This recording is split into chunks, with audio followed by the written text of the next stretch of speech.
சுத்திரம். இன்றைய காலை மன்னா. கொடுக்க வேண்டிய சரியான இடம்.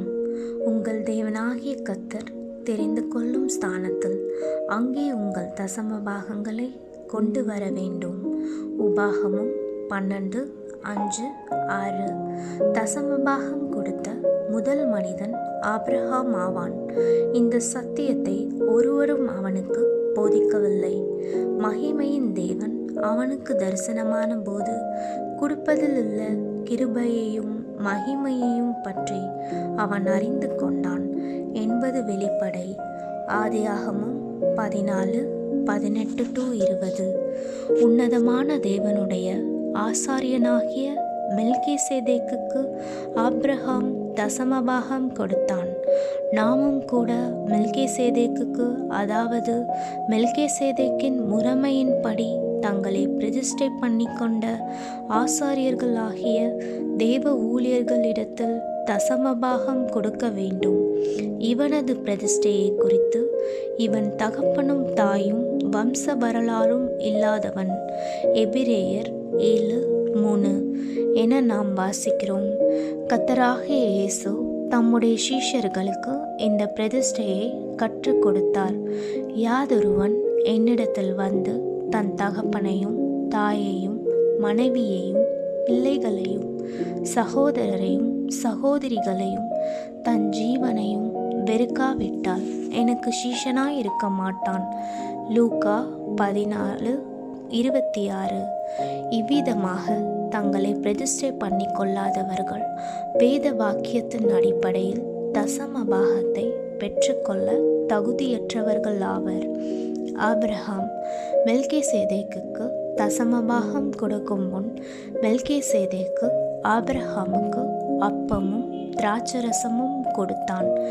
இது கர்த்தருடைய பரிசுத்த பந்தி பரிமாறுவதற்கு ஒரு மாதிரியாக இருக்கிறது. ஒரு விசுவாசி எந்த இடத்தில் ஆராதனையில் பங்கு பெற்று கர்த்தருடைய பரிசுத்த பந்தியில் பங்கெடுக்கிறாரோ அந்த இடத்தில்தான் தசமபாகம் கொடுக்க வேண்டும் என்பதை இது காட்டுகிறது. எந்த இடத்தில் ஊழியத்தின் தேவை அதிகமாய் இருக்கிறதோ அந்த இடத்திற்கு தங்கள் தசமபாகத்தை கொடுக்கலாம் என்று சிலர் எண்ணுகின்றனர். ஆனால் தேவனுடைய வார்த்தை, உங்கள் தேவனாகிய கர்த்தர் தெரிந்து கொள்ளும் ஸ்தானத்தில் அங்கே உங்கள் தசமபாகங்களை கொண்டு வர வேண்டும்.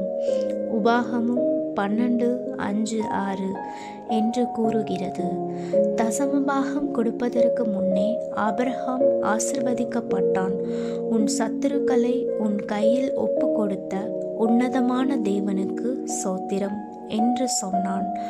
இவனுக்கு ஆபிரகாம் எல்லாவற்றிலும் தசமபாகம் கொடுத்தான். ஆதியாகமும் 14:20. நாம் தசமபாகம் கொடுப்பது நன்றியின் அடையாளமாக இருப்பதுடன் தேவன் நம்மை ஆசிர்வதித்து நம்முடைய சத்துருவாகிய பிசாசானவனின் மேல் நமக்கு ஜெயத்தை அளித்திருக்கிறார் என்பதற்கான அத்தாட்சியாகவும் இருக்கிறது. வயோதிபர் ஒருவர் தான் தசமபாகம் கொடுக்க ஆரம்பத்தில் இருந்து கர்த்தர் தன்னை அபிரிதமாக ஆசீர்வதித்து வருவதாகவும் அதன் நிமித்தம் அவர் கர்த்தருக்கு 10 பாகம் கொடுப்பதிலிருந்து 10 பாகங்கள் கொடுக்கும் அளவுக்கு தான் கொடுப்பதை கொஞ்சம் கொஞ்சமாக அதிகரித்து கொண்டே வந்ததாகவும் சாட்சி பகிர்ந்தார். தசம பாகங்களை எல்லாம் பண்டசாலையிலே கொண்டு வாருங்கள், அப்பொழுது நான் வானத்தின் பலகணிகளை திறந்து இடங்கொள்ளாமல் போகும் மட்டும் உங்கள் மேல் ஆசீர்வாதத்தை வர்ஷிக்க மாட்டேனோ வென்று அதனால் என்னை சோதித்து பாருங்கள் என்று சேனைகளின் கர்த்தர் சொல்லுகிறார். மல்கியா 3:10.